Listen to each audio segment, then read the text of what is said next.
everybody.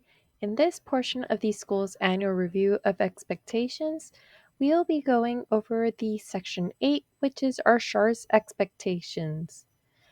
In this section, we'll be going over what SHARS stands for, parental consent, random moment time study, what goes into the IEP, and personal care services. Are you ready? Let's go.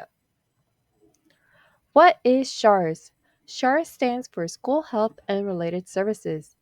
This is a Medicaid program designed to allow school districts to receive the federal financial participation percentage of reimbursement for direct medical services and transportation services provided to special education students who are Medicaid eligible. The oversight of SHARS is a cooperative effort between the Texas Education Agency and Health and Human Services Commission. SHARS allows local school districts, including public charter schools, to obtain Medicaid reimbursement for certain health related services prescribed by a health professional and documented in the student's Individualized Education Program, also known as the IEP. SHARs are provided to students who meet all of the following requirements. First, meet the eligibility requirements for special education described in the Individuals with Disabilities Education Act, also known as IDEA. The student must be enrolled in a public school special education program. The SHAR services that the student receives must be prescribed in the student's admission, review, dismissal, Individualized Education Program, also known as the ARD and the IEP. They must have a written Section 504 plan documenting the disability and medical necessity for audiology evaluation and management services. Continuing, the students must have an IEP documenting medical necessity or a prescription for services. The student is 20 years of age or younger with a disability or chronic medical condition and is Medicaid eligible at the time of service. These services must be provided by a qualified professional employed or under contract by the school district.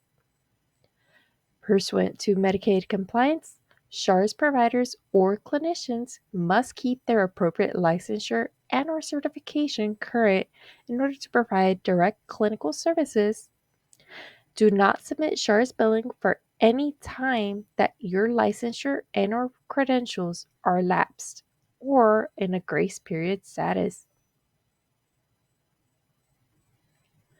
The school district must meet compliance with all federal, state, and local laws and or regulations regarding the services provided. All providers and clinicians must receive training and be part of the random moment time study as required when participating in the SHARS program. For audit compliance, the school district must maintain all supporting records required by the Medicaid agency to ensure compliance with the established IEP. The records retention period is 7 years for the SHARS program. Now, for the Medicaid parental consent, the parental consent to access public benefits regulations, CFR 34 CFR 300.154D, took effect on March 18, 2013. This regulation will make it easier for school districts to access public benefits while still protecting family rights. The regulations protect family rights by ensuring that 1. The one time written parental consent specifies that the parent understands and agrees that the public agency may access their or their child's public benefits to pay for services provided under the IDEA. And secondly, the annual written notification provides parents with critical information concerning their parent consent and to enable parents to understand all of their rights and protections when a public agency seeks to access their or their child's public benefits to pay for services provided under the IDEA. Just a little quick side note, Please be aware that sometimes parents say no to signing the parental consent because they believe this is going to affect outside services. Just a clarification for them, this is a separate service that's being provided to the student under the Medicaid program. So it's not going to affect any of their outside services such as therapies or if they receive other different medical attention, it will not affect any of those services. Also, please note if a student completely unenrolls from the school district and later on re enrolls, let's say later in the year, there must be a new parental consent that has to be obtained. Because during this time, the student could have fully enrolled at a different school, and then if they come back, they are considered a new student.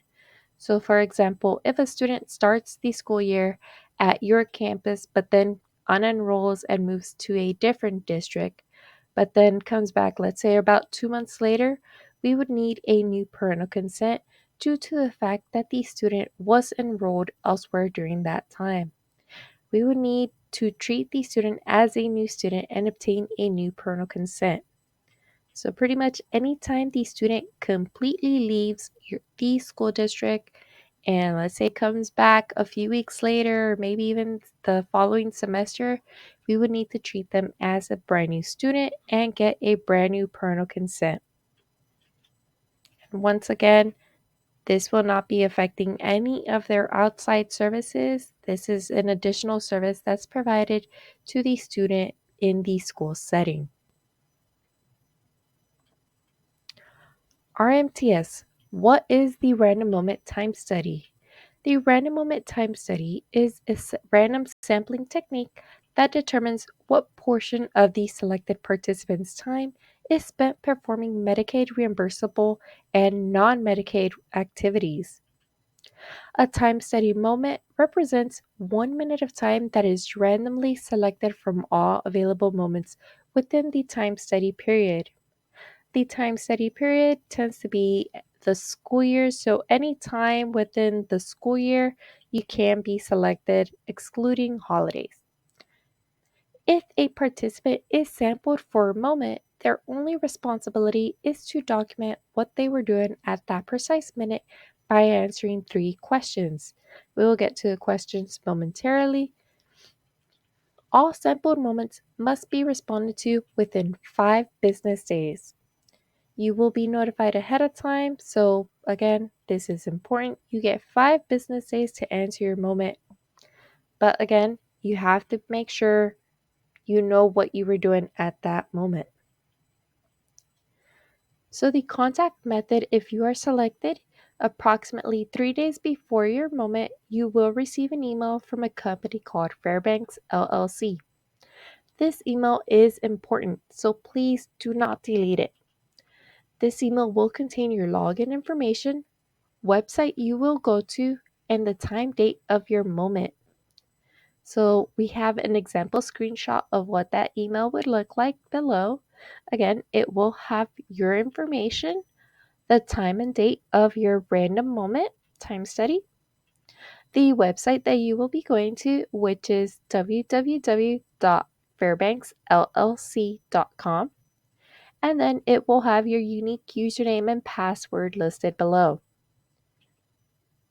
And again, you will be notified approximately 3 days prior to your actual moment occurring. If you accidentally delete this email, you will be receiving a follow up email from your campus representative or your SHARS contact personnel, and they will let you know, hey, you have been selected. Please go in and complete your moment. You get 5 business days, so within those 5 days, after the first 2 days, you will be receiving follow up emails stating you have not completed your moment and to please log on and complete it. If you accidentally delete it, again, please let your representative know. This is important for you to complete. If you do not complete this moment, it will affect the school district. And if a certain percentage is not completed, the district will go into a default where they will not be able to enter SHARS billing. So again, please complete your moment. It is important. Now, the questions that you would be answering if you are selected are who was with you, what were you doing, and why were you doing it? The first question, who is with you? You get drop down choices, so please select what fits best of who was with you during that moment. It could have been another special ed student, maybe another teacher, or multiple students, or maybe you're by yourself, or maybe you did not work that day. Even if you did not work, you will have to still complete your moment. So if you didn't work, you would just select not working. And if none of the above below options work, there is the other where you will have to specify in more detail. So again, please select what fits best of who was with you during that moment. For the second question, what were you doing? You will have a blank box where you will have to provide 2 to 4 sentences describing that one activity or service that you're most involved in. But please keep in mind that when providing personal care services, the what is more about why the student needs the support rather than what is going on in the class. Again, you're only to describe exactly what took place only in the 60 seconds of that moment. Please do not list multiple activities. When responding, respond to the moment in detail as if no one has knowledge of the LEA job descriptions, task performed, or what special education is. Please do not use acronyms in the description without explanation. Do not identify others by name when providing responses. That would be a violation of the HIPAA rules. Please indicate if it was paid or unpaid time off if you were not working. And for the final question, why were you doing it? You will have, once again, drop down options. So please select what fits best of why were you performing this during that moment. Please note, please make sure the activity being performed matches the why and if the service provided is included in the child's IEP. After completing the questions, you just submit and you are done. Once again, it is important that if you are selected for the random moment time study, to please complete it within the 5 days. If you have any issues, please do not hesitate to contact your SHARS provider. Now, how do I determine the amount of time associated with personal care services? Service time should be stated in the IEP. The amount of time should be reasonable given the services needed. Take into account the full day, including needs before and after school, as well as time without support, such as recess, lunch, and specials. All day for everyone should not be the default. Time should be specific to the student's individual needs. There are cases where students do not require all day services and maybe they just require for spontaneous moments throughout the day. So just make sure you select the appropriate amount of time and then document it in the student's IEP. The IEP documentation should address the following items. Is the service provided on a one-on-one basis, group basis, or both? Examples of personal care services should be provided. When and where are the personal care services needed? And the reason or reasons for personal care services, including medical necessity. There are some cases where a student does receive services in both one-on-one and group basis. Again, make sure it is well documented and the reasons for why they require both settings. Eligible recipients must first be enrolled in a public school special education program, be 20 years of age or younger, have an ARD IEP documenting the medical necessity for services, have a disability or chronic medical condition, and they must be Medicaid eligible. Also, please do not forget the student must have a yes parental consent in order for them to be eligible for SHARS billing. What are personal care services? Personal care services are support services provided to students who meet the definition of medical necessity and require assistance with activities of daily living, known as your ADLs, and your instrumental activities of daily living, your IADLs, and health related functions because of a physical, cognitive, or behavioral limitation related to a disability or chronic health condition. Assistance may be in the form of hands on assistance, which is actually performing a personal care task for the person, or cueing the person so that the person performs a task by him herself. Personal care services are supports that may be provided through either total or partial physical assistance, prompting or cueing the student to complete the task, redirection, monitoring, and observation that are medically necessary and an integral part of completing a personal care service. Personal care services are provided by someone other than the minor child's legal or foster parent guardian or the child's spouse. When is it personal care? The goal is not to teach or habilitate, but to complete the activity. Level of assistance is greater than that of a typical child of the same age. Need for assistance is related to disability or condition that affects the function. What is not personal care service? Assistance with ADLs or IADLs that a typically developing child of the same chronological age could also not safely and independently perform without adult supervision. Consider if the assistance is educational only or health based. Educational tasks are typically not personal care services. Teaching a life skills class and cueing educational tasks. Those who could bill for personal care services are our aides, our teachers, anybody over the age of 18 who's been trained to provide personal care services.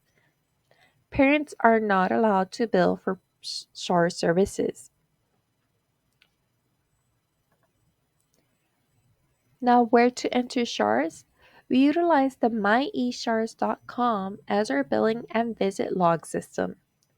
Below is the steps of how to log in, signature authorization, viewing a student's profile, managing a caseload, how to enter the visit, how to copy a visit, and appealing a visit. All of these files can be found in our Schoology website under the eSHARS folder, which is section 8. So please make sure you go through all those files so that you are aware of the step-by-steps of how to, again, log into the MyShars, sign your signature form, see if you have any students who are Medicaid eligible and have a parental consent, and then you would add them to your caseload and enter a visit. Visits should be entered within 7 days of services being provided. Please be aware, if a visit happens on a Monday, please make sure that visit is entered into the system by Friday. If you try to do it every Monday, you will be behind by 1 day. Some online resources, we have the Texas Education Agency for the SHARS services. We have the Texas Medicaid and Healthcare Provider, where you can find a manual showing all the services that are billable, and the MyShare system. Quiz time! This is the end of the section. You have reached the end of section 8. Please make sure you take the quiz to show us what you have learned. Earn at least 70% passing score to move on to the next section and to earn credit for this section. If you have any concerns, please do not hesitate to reach out to your SHARS provider, and please have a lovely day. Thank you.